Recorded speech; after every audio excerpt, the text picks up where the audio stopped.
We're going to crack open some Swedenborg. This is from Heaven and Hell, number 56. And this is about the nature of what heaven is, because we got to get a little more into that to move things along. Further still, heaven is where the Lord is recognized, trusted, and loved. The different ways he is worshipped, in variations that stem from the difference of activity from one community to another, do not cause harm, but bring benefit, because they are a source of heaven's perfection.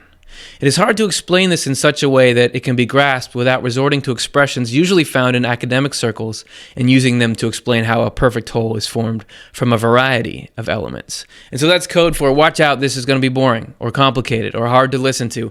But we have to go in there anyway, because what he says next is kind of the foundation for the whole rest of the show.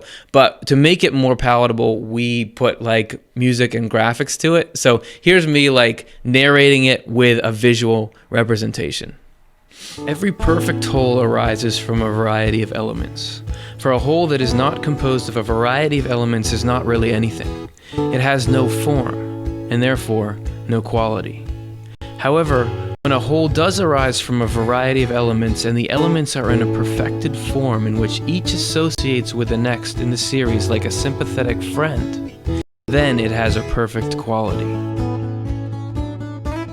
Okay, in case you fell asleep for that little part, let me recap. There was a bunch of circles, and circles can't make a complex machine that achieves a complex purpose because they just kind of bounce off each other.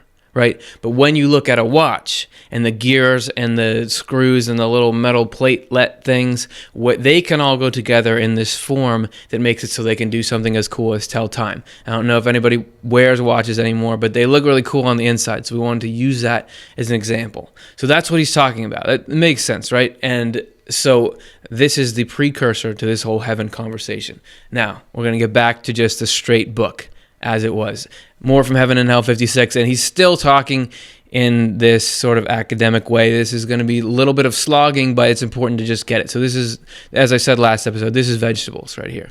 However, when a whole does arise from a variety of elements, and the elements are associated in perfect form in which each associates with the next in the series like a sympathetic friend, ding, that's the title, then it has a perfect quality. Heaven is then a single whole composed of a variety of elements arranged in the most perfect form. For of all forms, the form of heaven is the most perfect. We can see that this underlies all perfection from every instance of beauty, charm, and delight that moves both our senses and our spirits. Such instances arise and flow invariably from a harmonious agreement of many things that are in sympathetic concord, whether they are together simultaneously or follow in a sequence. They do not flow from a single unit that lacks plurality. So we say that variety delights and recognize that the delight depends on the quality of the variety. We can see from this, as though in a mirror, how perfection stems from variety in heaven as well, since things that happen in the natural world offer us a reflection of things in the spiritual world. So, long story short, he says, things that are different working together make cooler stuff. And he said at the end, you can see this because there's this mirror in the physical world of what happens in the spiritual world.